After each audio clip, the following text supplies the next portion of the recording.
Israeli air force ने रफा में Hamas के एक इलाके को निशाना बनाकर हमला किया, जिसमें आतंकी संगठन का वेस्ट बैंक प्रमुख समेत 2 कमांडर मारे गए। हमास के स्वास्थ्य मंत्रालय ने कहा कि इजरायली एयर स्ट्राइक में 35 फलस्तीनी नागरिक मारे गए हैं। हमास ने हमले को नरसंहार बताया है। हमास के रॉकेट हमले के बाद इजरायल ने रफा में बड़ी एयर स्ट्राइक कर दी है।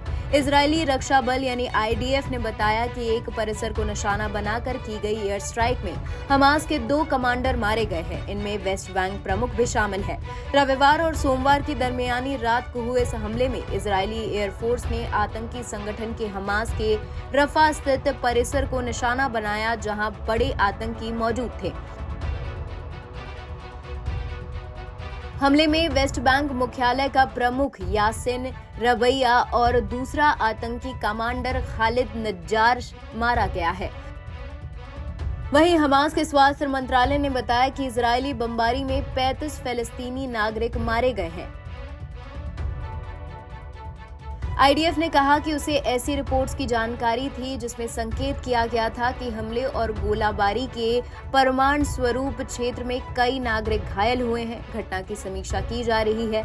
IDF के मुताबिक हमला सटीक खुफिया जानकारी के आधार पर किया गया। हमास के वरिष्ठ अधिकारी सामी अबू हुजारी ने रफा में की गई एयर स्ट्राइक को नरसंहार बताया है और इसके लिए अमेरिका को जिम्मेदार ठहराया है, जो इजरायल को हथियार और पैसे की मदद कर रहा है। यरूशलेम पोस्ट ने एक स्थानीय के हवाले से बताया कि एयर स्ट्राइक के बाद प्लास्टिक और टिन से बने टेंट पिघल गए। लोगों को जलती हालत में टेंट से निकाला गया।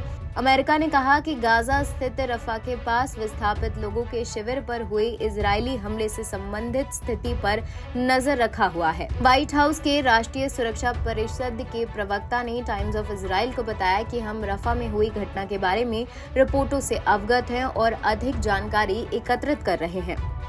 बता दें, इजरायली एयर स्ट्राइक के बाद अपने कमांडरों की मौत से हमास तिलमिला उठा है। हमास ने फलस्तीनी लोगों से अपील की है कि उन्हें रफा में इजरायली सेना के नरसंहार के खिलाफ उठ खड़े होकर मार्च करना चाहिए। एक बयान में हमास ने कहा कि भीषण जीनोसाइड नरसंहार के मद्देनजर हम पश्चिमी तट, यरूशलेम, कब्जे वाले क्षेत्र और विदेश में अपने लोगों से अपील करते हैं कि वो खड़े हो और इस क्षेत्र में हमारे लोगों के खिलाफ चल रहे जीनोसाइड के खिलाफ मार्च करें।